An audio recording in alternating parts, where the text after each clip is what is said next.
kinasuhan ka na ni Kong Tino. Si Congressman Tino lang pala katapat mo. Tangina ka? Anak ka ng berdugo? Anak ka ng kapatid ka ng baliw? Pagkatapos, ha? Yan!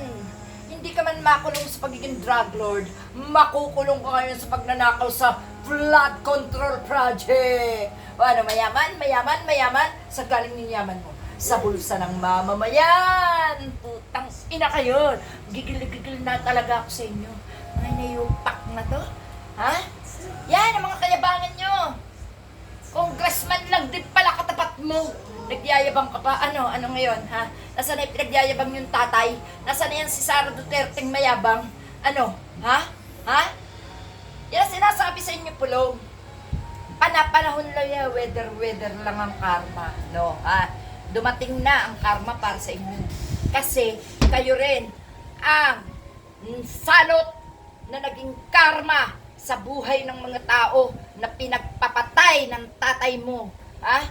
Karma, pero yung karmang yun ang malaking pagkakamali nyo. Dahil pagbuelta sa inyo ng karmang yun, ano? Ha? Unti-unti na kayo nalalagas para kayong mga dahong bulok na nalalagas sa puno. Ha?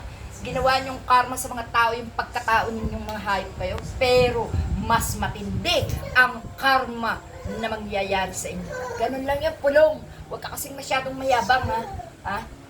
Kayo kasi, imbes na manahimik lang kayo, dahil kayo may mga katiwalian kayong ginawa. Anong ginawa nyo?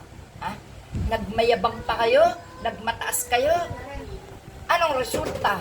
Yan ang sinasabi, Pulong Duterte. Pagiging drug lord ninyo, pagiging magdanakaw nyo, yung pagiging bertugo ng tatay nyo, yung pagiging mayabang mo, aanihin mo ngayon. Tama lang, ginawa ni Congressman Tino. Yes, Kong Tino, ikaw ang susuportahan ng bayan para yung isang Duterte na yan, malagas na sa ating gobyerno. Ha? Okay.